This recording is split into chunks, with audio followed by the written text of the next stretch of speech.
अध्याय बनी लाउंज। बनी लाउंज ऊर्जा से जीवंत था। संरक्षकों ने हर कोने को भर दिया। उनकी हंसी चश्मे की खनक के साथ घुल मिल गई। कमरे के केंद्र में एक छोटे से मंच पर चमकदार बिकनी और एक छोटी गोल टोपी में एक सुनहरे बालों वाली महिला स्पंदित लय में नृत्य कर रही थी। उसके पैर ऊंचे थे, हर चाल से भीड़ को मंत्रमुग्ध कर रही थी। डांस फ्लोर पर पुरुषों और महिलाओं का एक समूह एक साथ थिरक रहा था और खुशी के माहौल में डूबा हुआ था। रात के 10 बजे थे। नाइट क्लब का सबसे व्यस्त समय और जगह गुलजार थी। जैसे ही गाना खत्म हुआ, दर्शक सांस लेने के लिए एक पल के लिए रुके। सुर्खियां बदली और मारिसा एक चिकने सफेद शाम के गाउन में लिपटी हुई मंच पर आ गई। उसकी उपस्थिति ने ध्यान खींचा। उसकी शानदार छवि ने तुरंत कमरे में मौजूद हर आदमी का ध्यान अपनी ओर खींच लिया। आकर्षक मुस्कान के साथ मारिसा ने भीड़ को संबोधित किया।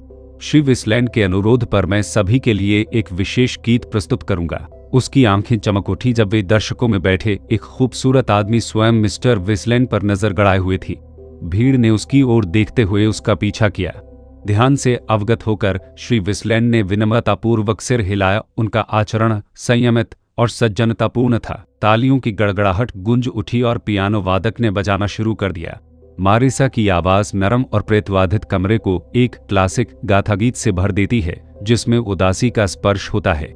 उनके प्रदर्शन से दर्शक मंत्रमुग्ध हो गए। रुद्र ने अपनी सीट से देखा, प्रभावित हुआ। उसने यह उम्मीद नहीं की थी कि मारिसा न केवल अत्यधिक सुंदर और सामाजिक रूप से कुशल होगी, बल्कि एक प्रतिभाशाली गायिका भी होगी। जब गीत समाप्त हुआ तो भीड़ तालियों से गूंज उठी। जैसे ही संगीत शुरू हुआ, माहौल फिर से बदल गया और अधिक उत्साहित हो गया। मेहमानों ने अपने ड्रिंक्स को तेज रखते हुए ऊर्जावान रूप से नृत्य किया। कुछ लोग जश्न मनाने के लिए मेजों पर भी कूद पड़े। मारिसा मंच से नीचे उतरी और मिस्टर विसलैंड की मेज की ओर बढ़ी। इससे पहले कि वह उस तक पहुंच पाती, 6 फीट से अधिक लंबे एक विशालकाय व्यक्ति ने उसका रास्ता रोक दिया। अपनी ऊंचाई के बावजूद मारिसा उसके सामने लगभग छोटी लग रही थी। मिस मारिसा, एक विशालकाय व्यक्ति ने मुस्कुराहट के साथ कहा, क्या आप मेरे साथ नृत्य करना चाहेंगी? मारिसा ने मिस्टर विसलैंड की ओर देखा, जो थोड़ी दूरी से देख रहे थे, और विनम्रता से मना कर दिया। मुझे खेद है सर, लेकिन मेरा एक दोस्त वहां मेरा इंतजार कर रहा है। उसे पहले भी इसी तरह की स्थितियों का सामना करना पड़ा था। आमतौर पर एक विनम्र इनकार ही काफी होता था, लेकिन इस बार मामला अलग था। उस आदमी की मुस्कान गायब हो गई और उसकी अभिव्यक्ति काली पड़ गई। वह आगे बढ़ा और उसकी कमर को मजबूती से पकड़ लिया। मुझे ठुकराया जाना पसंद नहीं है, वह गुर्राया। मारिसा सख्त हो गई, लेकिन वह शांत रही। सर, कृपया जाने दीजिए, हम एक दूसरे को नहीं जानते, उसने शांति से कहा। वह आदमी हंसा। बस एक डांस, इसमें ज्यादा समय नहीं लगेगा, उसने जोर देकर उसे डांस फ्लोर की ओर खींचने की कोशिश की। श्री विसलैंड विवाद को देखते हुए अपने साथियों की ओर मुड़े। मारिसा के साथ क्या हो रहा है? उसने पूछा। उसकी आवाज में चिंता स्पष्ट थी। उसने उस हट्टे कट्टे आदमी की ओर देखा। मिस्टर विसलैंड अपने 30वें दशक के एक अच्छे कपड़े पहने हुए व्यक्ति थे। अपने सिले हुए सूट और महंगी घड़ी के साथ हर तरह से एक परिष्कृत सज्जन व्यक्ति लग रहे थे। मारिसा को परेशानी में देखकर उसे सुरक्षा की भावना महसूस हुई। यह उसे प्रभावित करने, हीरो बनने का मौका था। त्याग देना, उसने आदेश दिया। बड़े आदमी ने विसलैंड को खतरनाक दृष्टि से देखा। विसलैंड झिझका, जोर से निगला, फिर एक कदम पीछे हट गया।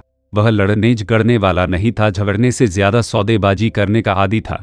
हट्टे कट्टे आदमी ने व्यंग्य किया। एक सुंदर लड़का जिसमें कोई हिम्मत नहीं है। वह क्लब के 2 सुरक्षा गार्डों ने हंगामा देखा और जल्दी से वहां पहुंचे।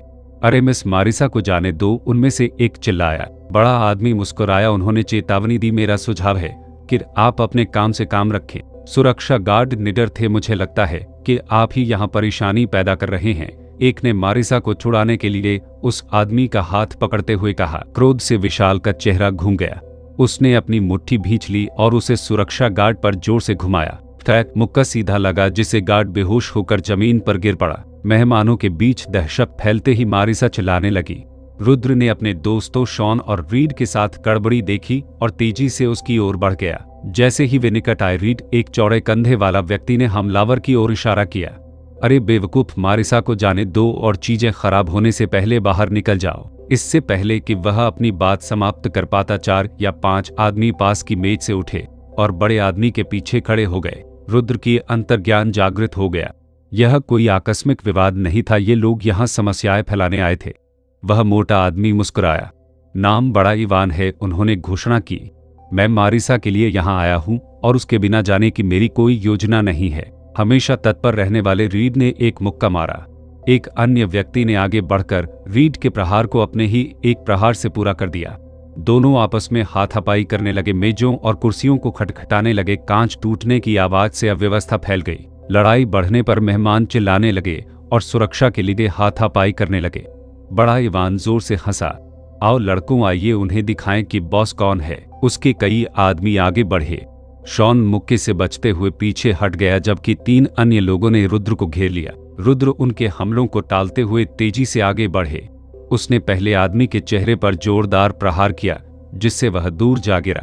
बिना रुके उसने दूसरे को एक तेज अपरकट मारा। एक दर्दनाक दरार की आवाज गूंजी जब उस आदमी का जबड़ा टूट गया। तीसरा आदमी एक मुक्का मारने में कामयाब रहा, लेकिन रुद्र ने उसे झेल लिया और जवाबी कार्रवाई करते हुए उस आदमी के सिर के किनारे एक जोरदार झटका मारा, जिससे वह बेहोश हो गया। कुछ ही क्षणों में रुद्र ने 3 व्यक्तियों को अशक्त कर दिया। फिर वह मुड़ा और शॉन पर हमला करने वाले व्यक्ति को लात मारी, जिससे वह लड़खड़ा गया। मौके का फायदा उठाते हुए शॉन ने पास का एक स्टूल पकड़ा और उसे उस आदमी के सिर पर जोर से गिरा दिया, जिससे खून बहने लगा। रीड अभी भी अपने प्रतिद्वंद्वी के साथ कुश्ती कर रहा था। उसने शॉन की चाल को देखा और फायदा उठाते हुए एक अंतिम जोरदार मुक्का मारा, जिससे उसका आदमी बाहर हो गया। बिग इवान को यह एहसास हुआ कि पासा पलट गया है। वह अपनी कमर पर कुछ रखने के लिए पहुंचा। जैसे ही उसका हाथ बंदूक के चारों ओर बंद हुआ, उसने महसूस किया कि बैरल का ठंडा स्टील उसकी कनपटी पर दब गया है। हिलना मत, रुद्र ने आदेश दिया। उसकी आवाज शांत लेकिन दृढ़ थी। बड़ा इवान जम गया। वह अपनी किस्मत को परखने से बेहतर जानता था। उसने वास्तव में किसी को गोली मारने की योजना नहीं बनाई थी। यह एक साधारण झटका माना गया था, कोई रक्तपात नहीं। त्वरित ड्रॉ शूटिंग में कुशल रुद्र ने 1 सेकंड के भीतर अपनी बंदूक तैयार कर ली। उसे जाने दो, उसने मांग की। उसकी निगाहें ठंडी और अविचल थी। रुद्र की आंखों में घातक संकल्प देखकर बिग इवान को पता चल गया कि वह गंभीर है। उन्होंने अनिच्छा से मारिसा को रिहा कर दिया। रुद्र ने इवान पर अपनी बंदूक तानते हुए मारिसा को अपने पीछे खींच लिया। उसने उसकी ओर देखा। उसकी आंखों में कृतज्ञता और आश्चर्य का मिश्रण था। बिग इवान को अपमानित महसूस हुआ। उसकी योजना विफल हो गई। आप मुझे इन सभी लोगों के सामने गोली नहीं मारेंगे, उसने झांसा दिया। पुरुष चीजों को बंदूकों से नहीं, अपनी मुट्ठियों से सुलझाते हैं। मुझसे निष्पक्षता से लड़ो। रुद्र शांत रहा। बंदूक सौंप दो, उन्होंने कहा। इवान झिझका, लेकिन अंततः मान गया और अपनी पिस्तौल रुद्र को सौंप दी। यह एक सोवियत TT-33 था, जो अपनी विश्वसनीयता और कम लागत के लिए जाना जाता था। रुद्र ने बंदूक ली और मारिसा की ओर मुड़ा। मेरे लिए इसे पकड़ो, उसने बिना कुछ बोले हथियार उठाते हुए सिर हिलाया। ठीक है इवान, रुद्र ने अपनी उंगलियां चटकाते हुए कहा। आइए इसे पुराने ढंग से खत्म करें। 0012 अध्याय 1212 षड्यंत्र 60 ML का प्रारंभ अध्याय। नाइट क्लब ऊर्जा संगीत की गड़गड़ाहट और टिमटिमाती रोशनी से सराबोर था। यह गोलीबारी के लिए कोई जगह नहीं थी। रुद्र सार्वजनिक स्थान पर अपना हथियार चलाने से बेहतर जानता था। हाथापाई को तो टाला जा सकता है, चाकूबाजी से तो निपटा जा सकता है, लेकिन गोलियों की आवाज यह पूरी दुनिया में परेशानी को आमंत्रित करेगा। जो है सामने रखो, रुद्र ने ताना मारा। उसकी आवाज स्थिर थी, आंखें बिग इवान पर टिकी थी। बिग इवान के दोस्त इधर उधर बिखरे पड़े थे, या तो दर्द से कराह रहे थे या ठंड से परेशान थे। उसने रुद्र को सावधानी से देखा। उसके सामने वाला आदमी कोई सड़क छाप ठग नहीं था, लेकिन बिग इवान जितना सोच सकता था उससे कहीं अधिक सड़क पर झगड़े हुए थे। उसका बचपन झगड़ों और झगड़ों से भरा हुआ था। उसका खून खौल उठा। वह अब पीछे हटने वाला नहीं था। दहाड़ के साथ बिग इवान ने जोरदार मुक्का मारा।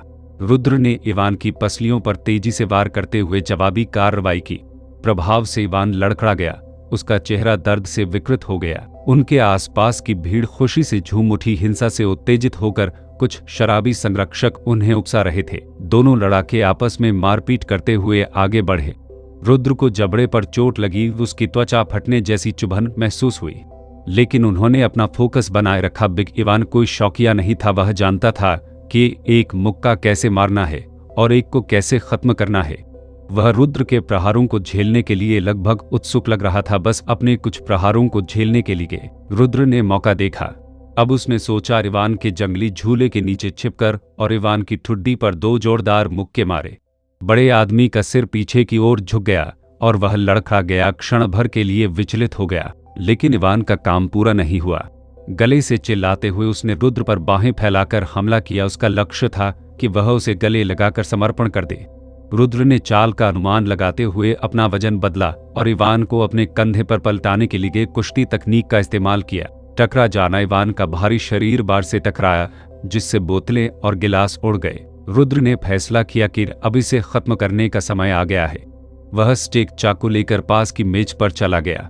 इससे पहले कि इवान पूरी तरह से ठीक हो पाता, रुद्र ने अपना हाथ दीवार पर टिका दिया और चाकू उसके हाथ में घुसा दिया। इवान के गले से निकली एक चीख कमरे में गूंज उठी। दर्शक हाँफने लगे, कुछ सदमे में थे, कुछ आश्चर्यचकित थे।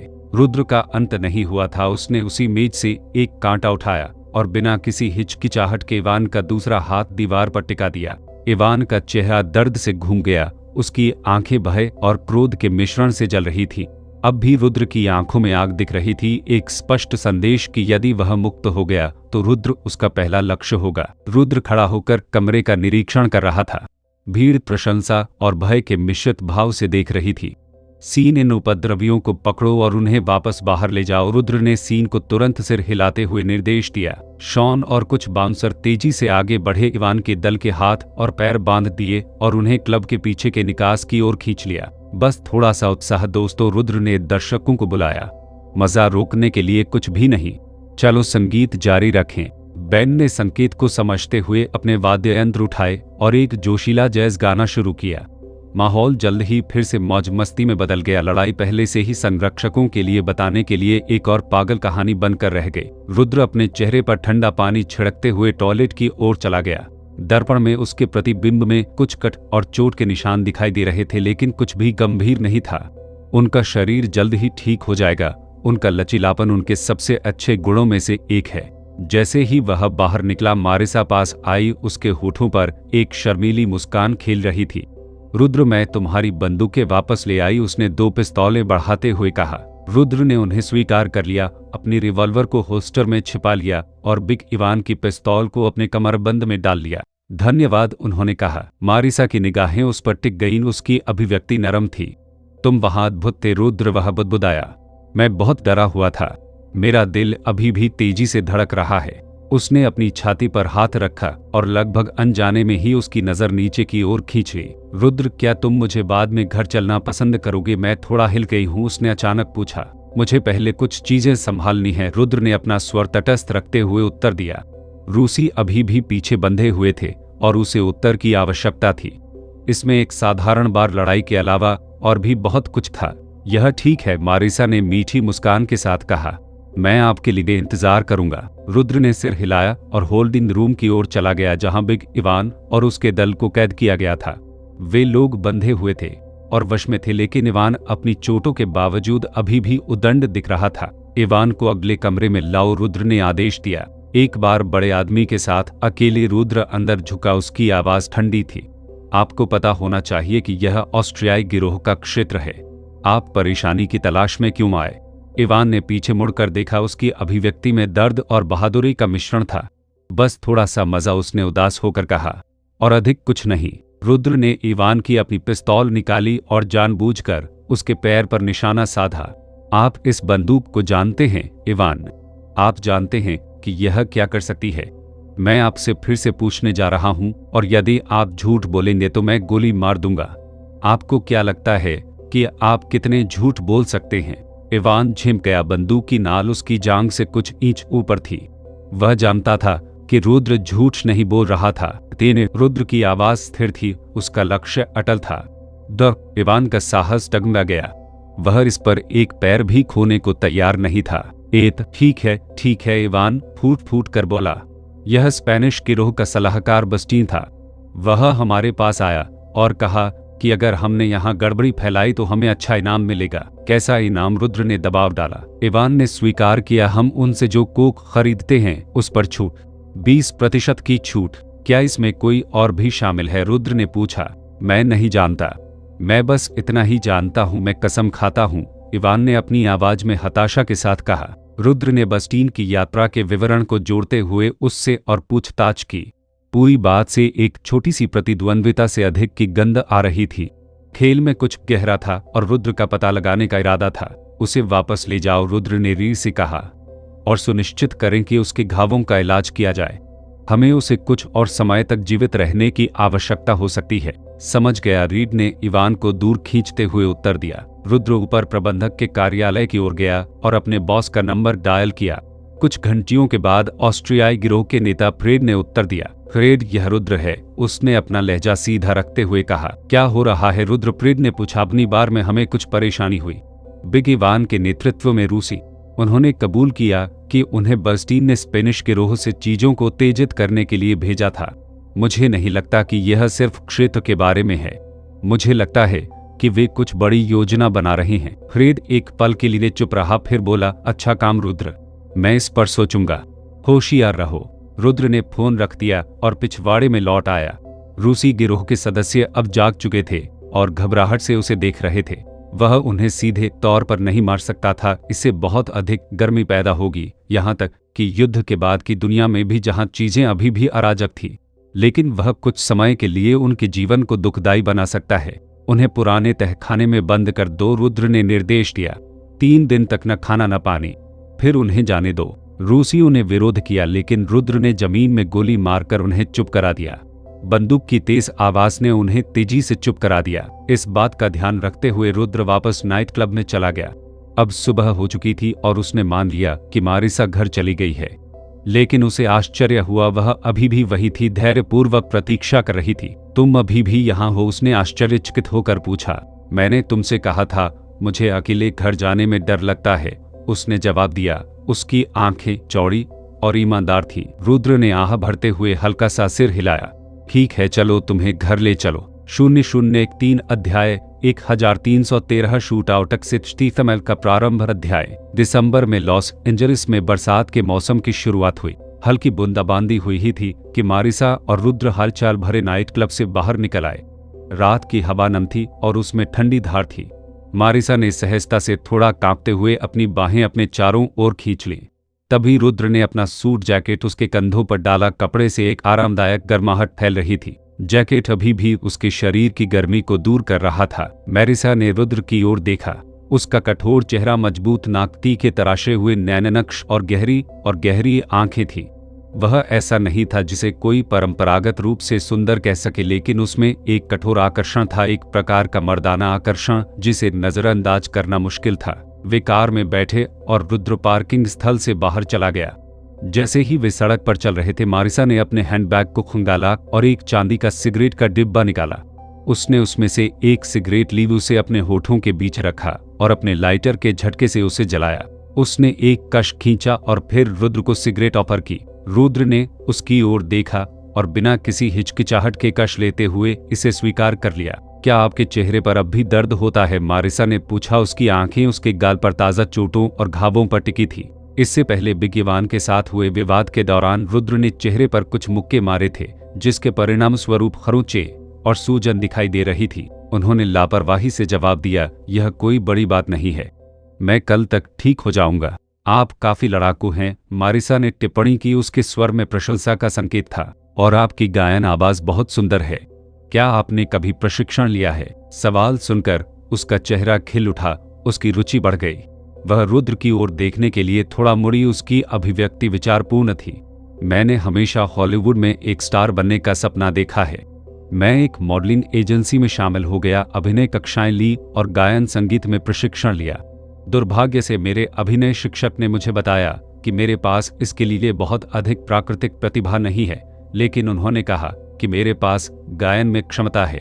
उन्होंने हल्की सी मुस्कान के साथ कहा, मैं अब सप्ताह में 4 बार गायन सीख रही हूँ।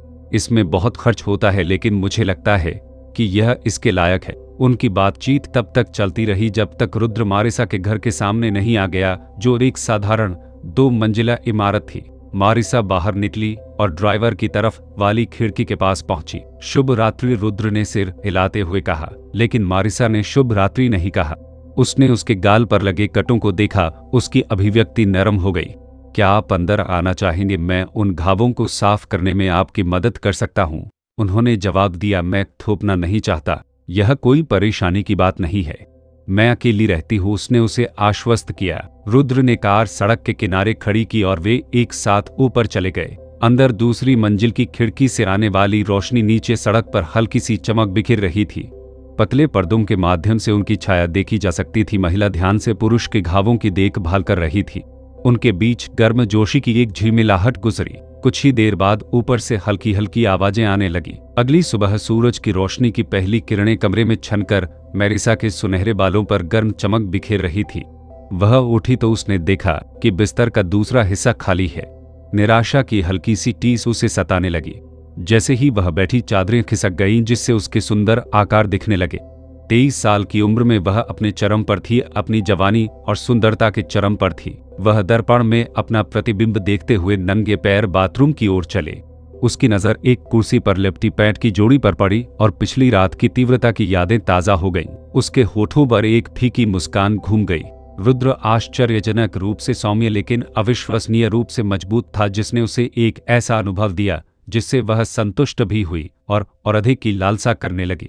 उनके संबंध में कुछ कच्चा और ईमानदार था, गहरी भावनाओं से कुछ सरल था, एक पारस्परिक इच्छा जिसे उन दोनों ने आत्मसमर्पण कर दिया था। यह एक ऐसा एहसास था जिसे वह खुद से और अधिक चाहती थी। बाद में उस सुबह रुद्र मारिसा के घर से निकल गया और शॉन और रीड से मिलने के लिए चला गया।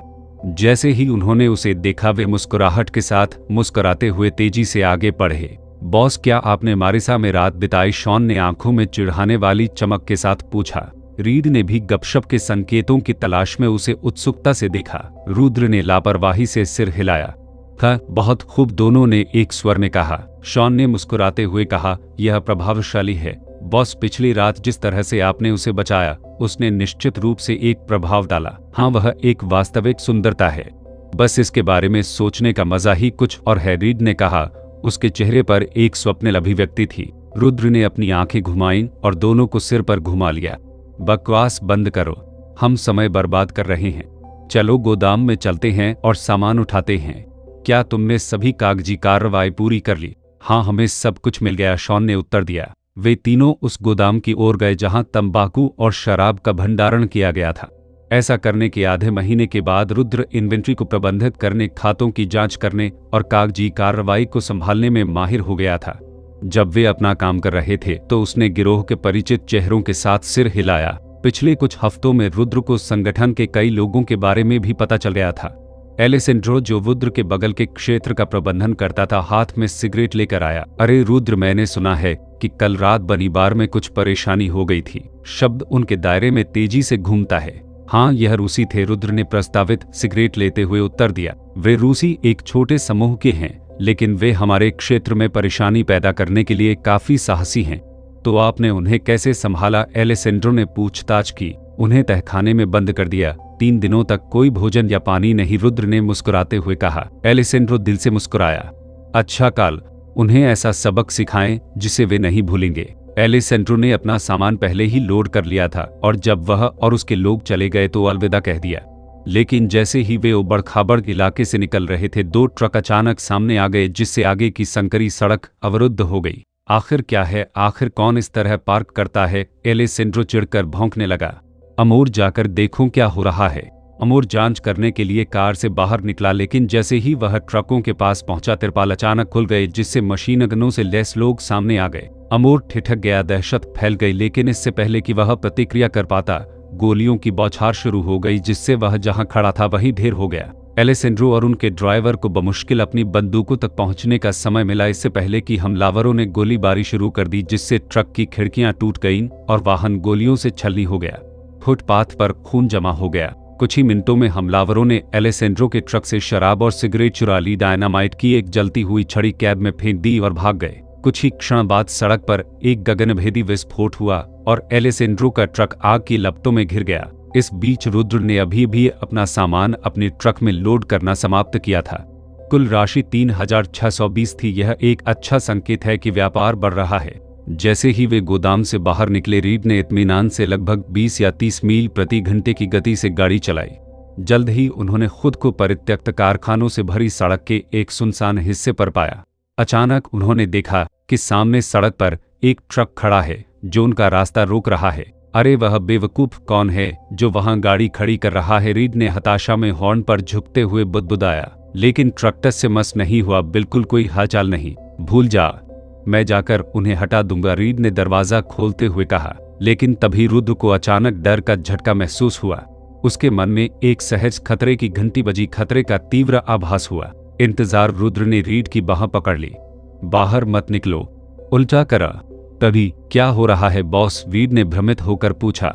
बस करो, उल्टा करो, रुद्र ने आदेश दिया। रीड ने रुद्र की आंखों में तीव्रता देखी और बहस नहीं की। उसने ट्रक को रिवर्स किया और पीछे हटने लगा। उसी क्षण आगे वाले ट्रक में बैठे लोगों को एहसास हुआ कि उन्हें देख लिया गया है। वे बाहर कूद पड़े, बंदूकें तैयार थी। उनमें से हर एक के पास टॉमी बंदूक थी। नीचे उतरो, रुद्र चिल्लाया। गोलियां चली, शीशा टूट गया और ट्रक में छेद हो गए। रीड उनके और हमलावरों के बीच दूरी बनाने की कोशिश करते हुए पलटता रहा। रीड, ट्रक को साइड में घुमाओ, रुद्र चिल्लाया। रीड ने तेजी से पहिया घुमाया, जिससे ट्रक सड़क पर एक तरफ फिसल गया, जिससे एक अस्थायी अवरोध पैदा हो गया। रुद्र सबसे पहले बाहर आया। उसने जमीन पर लौटकर अपनी पिस्तौल खींच ली। उसने तुरंत निशाना साधा और आगे बढ़ रहे बंदूकधारियों पर गोली चला दी। एक ही गोली चली और हमलावरों में से एक नीचे गिर गया। बंदूकधारी यह महसूस करके झिझके कि उनका सामना एक शार्प शूटर से हो रहा है। वे जमीन पर गिर पड़े और गोलीबारी जारी रखी, लेकिन कम लापरवाह परित्याग के साथ शॉन और रीड जवाबी फायरिंग करते हुए बाहर कूद गए, लेकिन उनका निशाना बेकार था। उनकी पिस्तौलों के प्रभावी होने के लिए दूरी बहुत अधिक थी। सीन, मेरी राइफल ले आओ, रुद्र चिल्लाया। इस पर बॉस शॉन ने ट्रक में घुसकर सीट के नीचे से रुद्र की राइफल पकड़ ली और उसे अपनी ओर फेंक दिया। हाथ में राइफल लेकर रुद्र को एक परिचित उत्साह महसूस हुआ, जैसे वह युद्ध के मैदान में वापस आ गया हो। उसने एक राउंड चैम्बर किया, निशाना साधा और ट्रिगर दबा दिया। एक और बंदूकधारी नीचे चला गया। हमलावरों को एहसास हुआ कि वे पिछड़ गए हैं। वे आगे बढ़ने में झिझक रहे थे। रुद्र के सटीक शॉट्स ने पासा पलट दिया था। 004 अध्याय 1414 दायरे शख्सियत TFML का प्रारंभ। अध्याय। एक आदमी एक पेड़ के पीछे छिप गया, यह विश्वास करते हुए कि वह अच्छी तरह से छिपा हुआ था। हालांकि उसका आधा शरीर स्पष्ट रूप से दिखाई दे रहा था। रुद्र के लिए वह बैठे हुए बत्तख से अधिक कुछ नहीं था। रुद्र ने निशाना साधा और एक ही गति में गोली चला दी। टकराना। उस आदमी ने जोर से चीख मारी और जमीन पर गिर पड़ा। 6 विरोधियों ने शुरू में सड़क के उस पार अपना स्थान बना लिया था। रुद्र ने पहले ही एक को अपनी रिवॉल्वर के साथ और 2 को अपनी राइफल के साथ भेज दिया था। अब केवल 3 ही बचे हैं। M1941 जॉनसन राइफल अपनी सटीकता के लिए प्रसिद्ध नहीं थी। इसकी सटीकता 98 की तुलना में कम थी और स्प्रिंगफील्ड और गारेंट दोनों से भी कमतर थी। इसका वास्तविक लाभ इसकी अर्ध स्वचालित क्षमता और बड़ी पत्रिका क्षमता में निहित है, जो प्रति लोड 10 राउंड की अनुमति देता है। रुद्र के हथियार का चुनाव सरल था, परिचित था। वह इस राइफल को अंदर और बाहर से जानता था और उसे खुद पर भरोसा था कि वह उस बंदूक से सबसे अधिक प्रभावी होगा जिसमें उसने समय के साथ महारत हासिल कर ली थी। अच्छा शॉट बॉस। जब शॉन ने रुद्र को एक और प्रतिद्वंद्वी को हराते हुए देखा तो वह खुश होने से खुद को नहीं रोक सका। रीड ने रुद्र की ओर देखा, उसकी आंखें प्रशंसा से भर गईं। रीड ने सोचा अगर रुद्र को आसन्न खतरे का एहसास नहीं हुआ होता तो शायद वह टुकड़ों के अलावा कुछ भी नहीं रह गया होता। दुश्मन भारी हथियारों से लैस थे, फिर भी रुद्र ने उनमें से 3 को पहले ही खत्म कर दिया था, बाकी को छिपने के लिए मजबूर कर दिया था। बाकी हमलावर रुद्र की निशानेबाजी से हिल गए। उन्होंने स्पष्ट बढ़त के साथ शुरुआत की थी, लेकिन अब पासा पलट गया है। धत तेरी की। उनमें से एक ने दहाड़ते हुए रुद्र और उसके दल को दबाने की बेताब कोशिश में मशीन गन से गोलियों की बौछार कर दी। टकराना। एक गोली की आवाज आई और मशीन गन वाला व्यक्ति जमीन पर गिर पड़ा। रुद्र ने शव पर नजर डाली। ट्रिगर खुश मूर्ख, वह बुदबुदाया। गिरोह के झगड़े में जंगली लापरवाह गोलीबारी को साहसिक माना जा सकता है, लेकिन युद्ध के मैदान में इसने एक को आसान लक्ष्य में बदल दिया। रुद्र को लगा कि ऐसा व्यक्ति आग के नीचे कुछ सेकंड से अधिक नहीं टिक पाएगा। एक और दुश्मन ने बाहर झांका, बस उसका सिर बेनकाब करने के लिए। टकराना। एक ही गोली उसकी टोपी में लगी और खून बहने लगा। आखिरी बंदूकधारी, जो अब पूरी तरह से डरा हुआ था, भागने के लिए बेताब होकर तेजी से भागने लगा।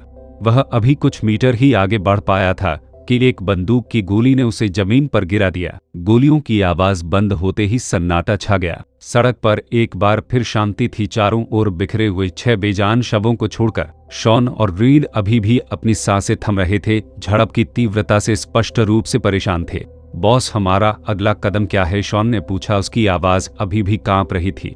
रुद्र अपनी राइफल तैयार रखते हुए खड़ा हो गया और एक पल के लिए सोचा। उन्होंने आदेश दिया, हमें क्षेत्र खाली करने की जरूरत है। शवों और हथियारों को ट्रक में लोड करें और नजर रखें, सुनिश्चित करें कि कोई भी मरने का नाटक नहीं कर रहा है। शॉन और रीड शवों की जांच करते हुए काम पर चले गए। रुद्र की सटीकता ने संदेह के लिए कोई जगह नहीं छोड़ी थी। प्रत्येक लक्ष्य के मृत होने की पुष्टि की गई। जैसे ही उन्होंने शवों को लादा, रुद्र ने उनकी पोशाक के बारे में कुछ देखा और भौहें चढ़ गईं। कुछ तलाशी, शॉन ने नजरें घुमाते हुए पूछा। रुद्र ने धीरे से सिर हिलाया। ये लोग वे आयरिश हैं। एक ही जाति के होने के बावजूद उनके कपड़ों के साथ साथ सूक्ष्म विशेषताओं ने रुद्र को यह स्पष्ट कर दिया कि वे किसके साथ काम कर रहे थे। ट्रक में रखे शवों और हथियारों के साथ रुद्र ने अपने अगले निर्देश दिए। सीन, तुम और रीड हमारा ट्रक ले लो, बेस पर वापस जाओ और बॉस फ्रेड को सूचित करो कि क्या हुआ। मैं इन शवों को संभालूंगा और आगे की जटिलताओं से बचने के लिए उन्हें शहर से बाहर ले जाऊंगा। समझ गया बॉस, शॉन ने उत्तर दिया। जैसे ही शॉन और रीड अपने ट्रक में चले गए, रुद्र दुश्मन के वाहन में चढ़ गया और लाशों को अपने साथ लेकर शहर के बाहरी इलाके की ओर चला गया। उनके जाने के कुछ देर बाद ही पुलिस की एक गाड़ी घटनास्थल पर पहुंची। अधिकारी बाहर निकले तो उन्हें केवल खून के धब्बे, खोर के खोल और टूटे हुए शीशे मिले। एक अधिकारी ने जमीन पर बिखरे सबूतों को देखते हुए टिप्पणी की, ऐसा लगता है कि यहाँ काफी गोलीबारी हुई है, कुछ भारी गोलाबारी रही होगी। एक अन्य अधिकारी ने कहा, मैंने सुना है कि पास में एक और गोलीबारी हुई है। ऑस्ट्रियाई गैंग के एक ट्रक को टक्कर मार दी गई, 3 की मौत हो गई, ट्रक के परखच्चे उड़ गए। संभवतः गैंग का झगड़ा है, बॉस ने कहा कि मामला गर्मा सकता है। पहले अधिकारी ने अपना सिर हिलाते हुए कहा, ऐसा लगता है जैसे यह पहले से ही उबर रहा है। दूसरे अधिकारी ने सुझाव दिया, आइए विवरण लॉग करें और यहाँ से निकलें। बहुत गहरी खुदाई करने की जरूरत नहीं है, हम ड्रिल जानते हैं। उन्होंने उस दृश्य को नोट किया और जो कुछ घटित हुआ था उसकी गहराई में जाने की इच्छा किए बिना चले गए। इस बीच रुद्र ट्रक को लॉस एंजेलिस के बाहर जंगल में एक सुनसान जगह पर ले गया था। रुकने के बाद उसने सिगरेट जलाई और ट्रक के सामने झुककर इंतजार करने लगा। करीब आधे घंटे बाद 2 गाड़ियां आईं। पहला शॉन और रीड का ट्रक था, दूसरा ऑस्ट्रियाई गिरोह के नेता फ्रेड का था, जो अपने दूसरे न कमांड एलन पायने और कई अन्य प्रमुख हस्तियों के साथ आया था। ट्रक में शव देखकर एक नेता ने इशारा किया, मैं इसे पहचानता हूं, वह नॉर्थ शोर गैंग से येट्स है, बाकी लोग उसके दल के होंगे। फ्रेड ने घटनास्थल का निरीक्षण किया, उसकी अभिव्यक्ति धुंधली हो गई। आयरिश, इसमें कोई संदेह नहीं है। फ्रेड ने रुद्र की ओर रुख किया, मैंने शॉन से सुना कि क्या हुआ, वहां अच्छा काम है। अन्य नेताओं ने सहमति में सिर हिलाया। रुद्र के प्रति उनका सम्मान स्पष्ट था। वे जानते थे कि इस तरह के घात से बचना कितना दुर्लभ था। बाजी पलटना और सभी हमलावरों को खत्म करना तो दूर की बात है। फ्रेड ने आगे कहा, आपके घात से पहले एक अन्य समूह ने हमारे ट्रकों में से एक को टक्कर मार दी थी। एलेसेंड्रो और उसके 2 लोग मारे गए थे और ट्रक को आग लगा दी गई थी। वही क्रूर शैली फिर से। आयरिश, एलन पायने और अन्य नेता सहमत हुए। यह स्पष्ट लग रहा था कि दोनों हमलों के पीछे आयरिश लोग थे। फ्रेड की आवाज खतरनाक स्वर में गिर गई, यह सिर्फ सामान लूटने के बारे में नहीं है। हाल ही में हमने बार पर छापा मारा है, क्लबों को बाधित किया है, और यह सिर्फ आयरिश, मैक्सिकन, रूसी नहीं थे, वे सभी इसमें शामिल हो रहे हैं। हो सकता है कि वे हमें नीचे ले जाने के लिए गिरोह बना रहे हों। स्थिति की गंभीरता को देखते हुए वह स्थान शांत हो गया। एलन पायने ने चुप्पी तोड़ी, तो हमारा कदम क्या है? फ्रेड की आंखें सिकुड़ गईं। हमें हाई अलर्ट पर रहने की जरूरत है, किसी भी चीज के लिए तैयार रहने की जरूरत है, और हमें कड़ा जवाब देने की जरूरत है। एलन, चालक दल को इकट्ठा करना शुरू करें। हम आयरिश को दिखाने जा रहे हैं कि जब वे हमारे साथ खिलवाड़ करते हैं तो क्या होता है। नेताओं ने सिर हिलाया और तितर बितर होने लगे, लेकिन फ्रेड रुक गया और फिर से रुद्र की ओर मुड़ा। आज तुमने अपने आप को अच्छे से संभाला। मैंने तुमसे कहा था तुम इस काम के लिए उपयुक्त हो। मैं तुम पर नजर रख रहा हूं। फ्रेड और अन्य चले गए और तभी शॉन और रीड रुद्र के पास पहुंचे। अब क्या बॉस? शॉन ने पूछा। रुद्र की नजर ट्रक में पड़ी लाशों पर पड़ी। रीड, ट्रक से सबमशीन गन उतारो और उनके लिए एक बैग ढूंढो, हमें बाद में उनकी आवश्यकता हो सकती है। सीन, कुछ गैसोलीन ले आओ। वे जल्दी से काम पर लग गए।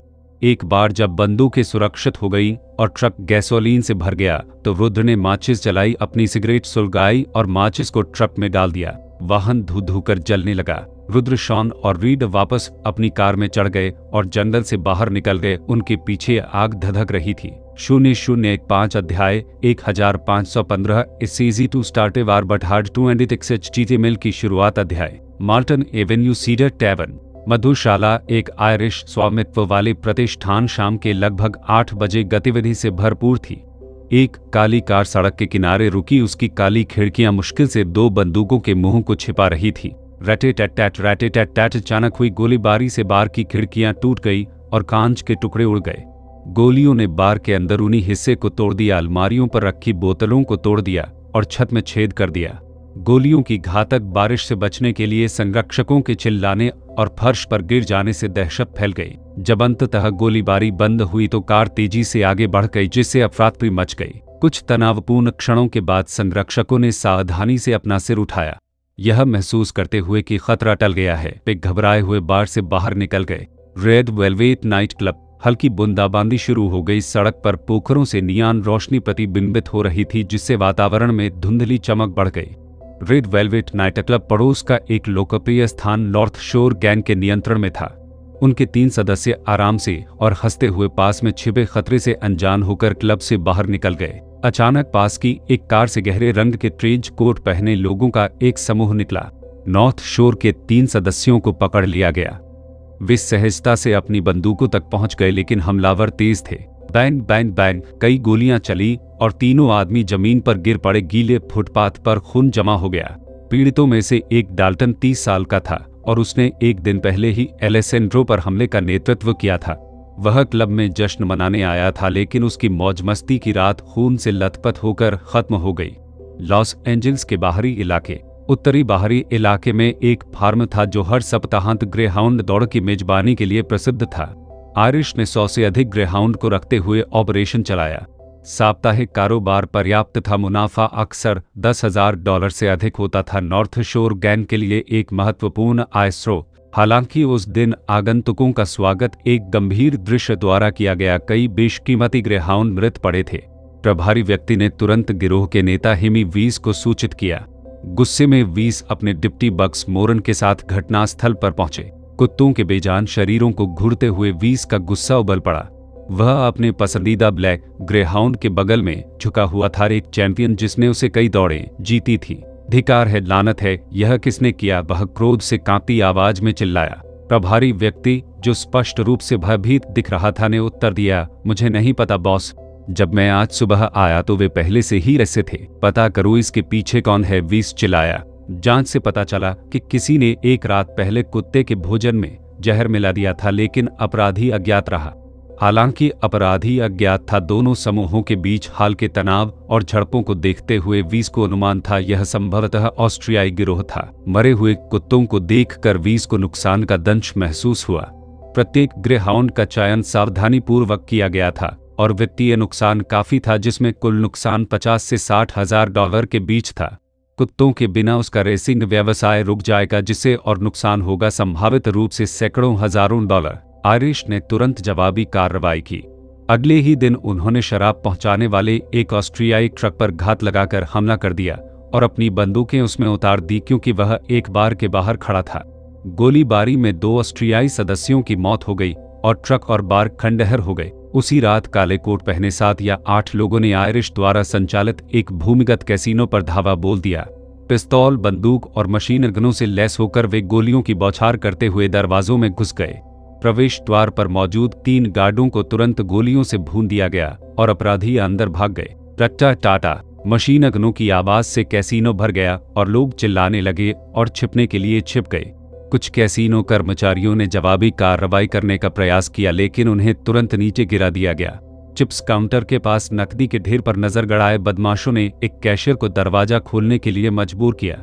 उन्होंने 2 बैकपैक में लगभग $70,000 से $80,000 भरे और भाग गए। डकैती के कारण कैसीनो में अफरातफरी मच गई और भयभीत संरक्षकों ने कभी वापस न लौटने की कसम खाई। ऑस्ट्रियाई और नॉर्थ शोर गिरोहों के बीच संघर्ष उग्र हो गया था। लॉस एंजलिस में लगभग प्रतिदिन झड़पें हो रही थी।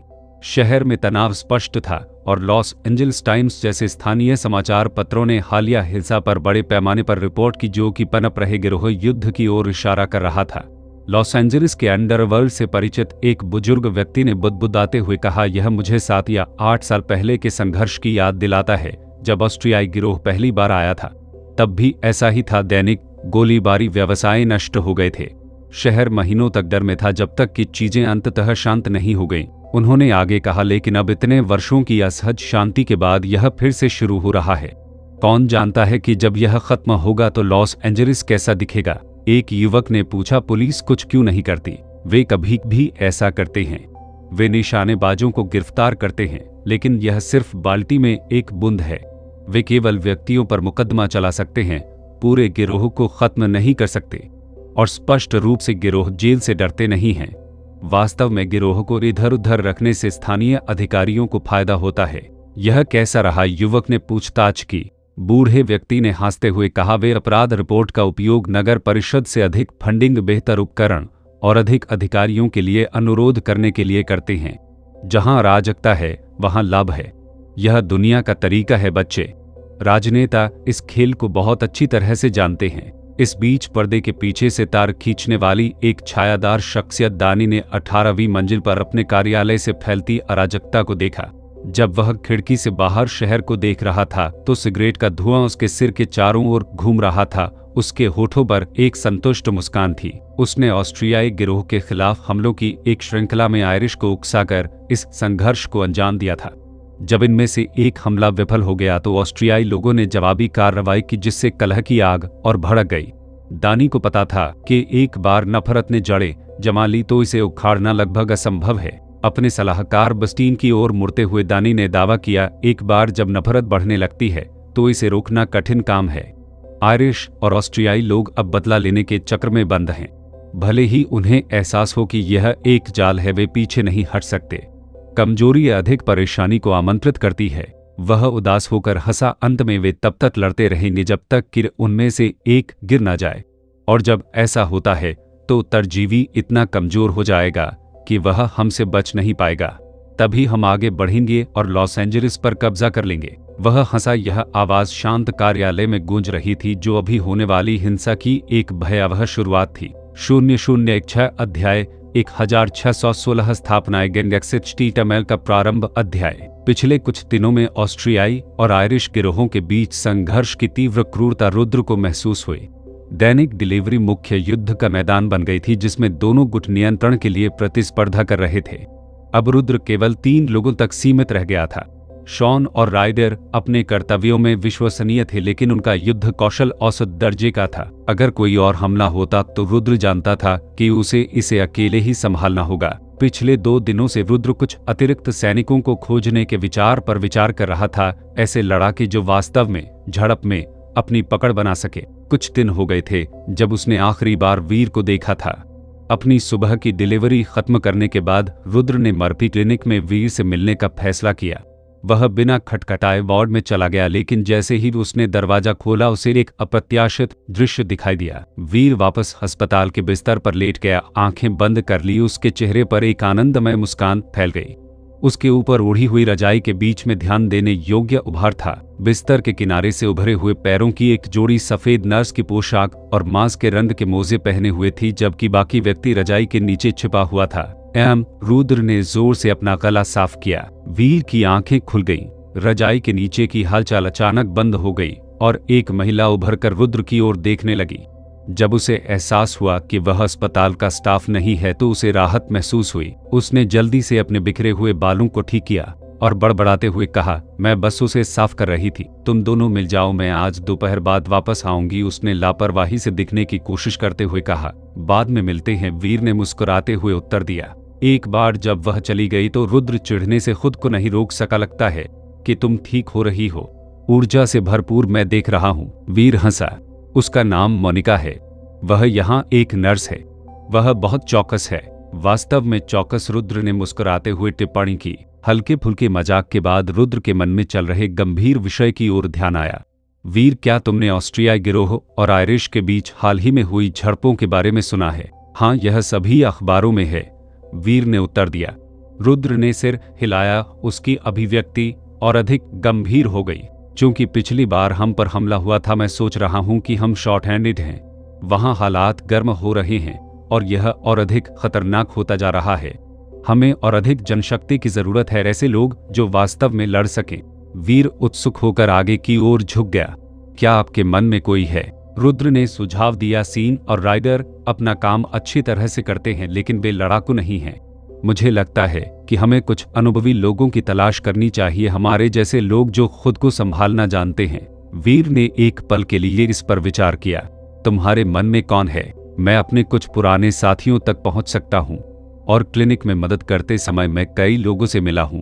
शायद मैं उनमें से कुछ को भर्ती भी कर सकता हूं। वीर रुका, फिर गंभीर स्वर में बोला, जॉन, मेरे पास एक सुझाव है। वह क्या है? आइए इसे आधिकारिक बनाएं। आप नेतृत्व करें, मैं आपका समर्थन करूंगा। हम और अधिक लोगों की भर्ती करते हैं और ऑस्ट्रियाई गिरोह में शीर्ष कुत्ते बन जाते हैं। एक दिन हम ही निर्णायक भूमिका निभा सकते हैं। रुद्र की ओर देखते ही वीर की आंखें आशा से भर गईं। रुद्र ने एक सिगरेट निकाली और एक सिगरेट वीर को दे दी। वे जंगा उठे और रुद्र ने वीर के प्रस्ताव के बारे में सोचते हुए धीरे धीरे सांस छोड़ते हुए एक लंबा खींचा। वह इस दुनिया में आधे साल से अधिक समय से था। जब वह पहली बार आए तो रुद्र का लक्ष्य व्यवसाय में आगे बढ़ना था। इस दुनिया और अपनी दुनिया के बीच भारी अंतर के बावजूद रुद्र का मानना था कि उनकी अनूठी अंतर्दृष्टि उन्हें सफलता की ओर ले जा सकती है। लेकिन जैसे जैसे गिरोह में उसका समय बीतता गया, रुद्र को कुछ महत्वपूर्ण बात का एहसास हुआ। उसके पास कोई आधार नहीं था। पैर जमाना लगभग असंभव था। यहाँ तक कि एक शानदार व्यावसायिक विचार के साथ वह आवश्यक धन, कनेक्शन या स्थानीय नियमों और नौकरशाही के ज्ञान के बिना कैसे शुरू कर सकता है। हर कदम एक चुनौती थी और भले ही वह उन बाधाओं को पार करने में कामयाब रहा, फिर भी वह संभवतः अधिक शक्ति वाले लोगों के लिए एक लक्ष्य बन जाएगा। उसका समर्थन करने की ताकत के बिना वह भूखे भेड़ियों के झुंड की तरह प्रतिस्पर्धियों द्वारा तोड़ दिया जाएगा। और उन भेड़ियों के पीछे और भी मजबूत शिकारी थे, हर उद्योग में शक्तिशाली नेता और नियम निर्माता। उस तरह के विरोध को तोड़ना लगभग असंभव लग रहा था। रुद्र यह अच्छी तरह से समझता था कि पूंजी का प्रारंभिक संचय अक्सर खून से लथपथ होता था। गिरोह भले ही आदर्श मार्ग न हो, लेकिन उन्होंने शक्ति का एक रूप पेश किया। यहाँ तक कि एक छोटा नवोदित गिरोह भी निचले स्तर के नौकरशाहों को डरा सकता है, जो अन्यथा उसके पहले भाग्य के रास्ते को अवरुद्ध कर सकते हैं। यदि रुद्र इस अंडरवर्ल्ड कैरियर में सफल हो सकता है और अपनी ताकत बना सकता है, तो उसका मानना है कि वह अपनी संपत्ति की रक्षा कर सकता है। कम से कम शुरुआती चरणों में निस्संदेह उसे पकड़े जाने या कैद होने से बचना होगा और यह जानना होगा कि कब अपने कृत्य को साफ करना है। जैसे ही सिगरेट जली, रुद्र ने अपना मन बना लिया। उसने वीर की ओर देखा। उसकी आंखों में दृढ़ संकल्प था। वीर, क्या आप अंदर हैं? वीर का चेहरा मुस्कान से खिल उठा। बिल्कुल, युद्ध के मैदान पर पुराने समय की तरह। तुम नेतृत्व करो और मैं तुम्हारा दाहिना हाथ बनूंगा। हम बहुत सारा पैसा कमाने वाले हैं। रुद्र ने अपना हाथ बढ़ाया। वीर ने उत्साह से उसे थप्पड़ मारा। जैसे ही रुद्र जाने के लिए तैयार हुआ, उसने कहा, जल्दी ठीक हो जाओ और आराम से रहना। याद रखो, अपनी सारी ऊर्जा पाठ्येतर गतिविधियों पर बर्बाद मत करो। वीर हंसा और उसे विदा कर दिया। अपनी जगह पर वापस आकर रुद्र ने अपने बिस्तर के नीचे से एक सूटकेस निकाला और एक नोटबुक निकाली। यह नाम, पते और संपर्क विवरण से भरा हुआ था। अब जब उसने अपना रास्ता तय कर लिया है, तो रुद्र अंडरवर्ल्ड में अपने नए जीवन के लिए खुद को पूरी तरह से समर्पित करने के लिए तैयार था। इसी दौरान कैलिफोर्निया के ऑरेंज काउंटी के एक छोटे से रेस्टोरेंट में ऋषि पीछे के किचन में बर्तन धो रहे थे। सिंक में गंदी प्लेटों का ढेर लगा हुआ था। उसकी आंखों में खुजली होने लगी और उसने उन्हें अपने हाथ के पिछले हिस्से से रगड़ा। तभी अधिक वजन वाले रेस्तरां का मालिक अंदर आ गया। ऋषि को एक पल के लिए रुकते देख वह चिल्लाया, ऋषि, कोई ढिलाई नहीं, हम व्यस्त हैं। इन सभी प्लेटों को देखो। ऋषि ने अपनी बची हुई दाहिनी आंख से बॉस की ओर देखा, फिर सिर झुकाया और अपना काम फिर से शुरू कर दिया। मालिक ने यह कहते हुए मुंह फेर लिया, अगर तुमने मुझसे इस नौकरी के लिए विनती नहीं की होती तो मैं तुम्हारे जैसे एक आंख वाले आदमी को काम पर नहीं रखता। तुम्हें पता है, काम की तलाश में बहुत सारे लोग हैं। उन्होंने व्यंग्यात्मक ढंग से कहा, किसी भी नौकरी का मतलब सड़कों पर सोना और कचरा खाना नहीं है, इसलिए आभारी रहें। ऋषि ने दुर्व्यवहार सहते हुए कुछ नहीं कहा। वह इस नौकरी को खोने का जोखिम नहीं उठा सकता था। 1 साल पहले वह युद्ध के मैदान में जापानियों से लड़ रहा था, एक स्नाइपर जिसने अनगिनत दुश्मनों को मार गिराया था। लेकिन एक लड़ाई के दौरान उनकी स्थिति उजागर हो गई और पास में एक मोर्टार शेल फट गया। उसकी बाईं आंख में छर्रे लग गए थे। हालांकि वह बच गया, लेकिन उसकी आंख चली गई। आधे साल तक अस्पताल में रहने के बाद उन्हें छुट्टी दे दी गई और घर भेज दिया गया। उनकी आंख का घाव अब भी दर्द करता है और अक्सर संक्रमित हो जाता है। लगातार चिकित्सा लागतों ने उनकी पूरी पेंशन खत्म कर दी थी। अपने परिवार के ग्रामीण इलाके में रहने और अपने इलाज का खर्च उठाने में असमर्थ होने के कारण ऋषि के पास अपनी हालत के बावजूद काम खोजने के अलावा कोई विकल्प नहीं था। एक विकलांग वयोवृद्ध के रूप में वह अपने बॉस के दैनिक अपमान को सहते हुए केवल सबसे कम वेतन वाली नौकरियां ही हासिल कर सका। तभी रुद्र रेस्तरां में दाखिल हुआ। एक वेटर उसके पास आया और पूछा कि वह क्या खाना चाहता है। मैं किसी की तलाश कर रहा हूँ ऋषि। क्या वह यहाँ काम करता है? रुद्र ने पूछा। वेटर अधीर लग रहा था। ऋषि, मैं किसी ऋषि को नहीं जानता। वह जाने के लिए मुड़ा। रुद्र ने भौहें सिकोड़ ली।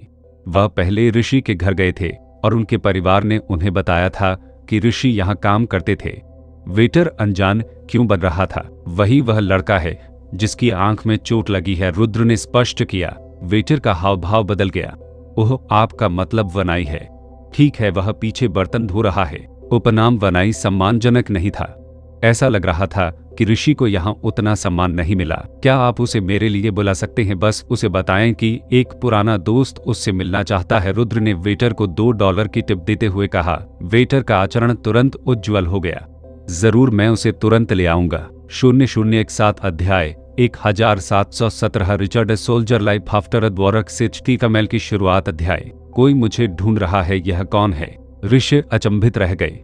उसने यह उम्मीद नहीं की थी कि कोई भी उसे उस शहर में खोजेगा जहां वह लगभग किसी को नहीं जानता था। वेटर ने कंधे उचकाते हुए उत्तर दिया, मुझे विवरण नहीं मिला। बस इतना कहा कि वह आपका पुराना दोस्त है। वैसे भी मैंने संदेश दे दिया है।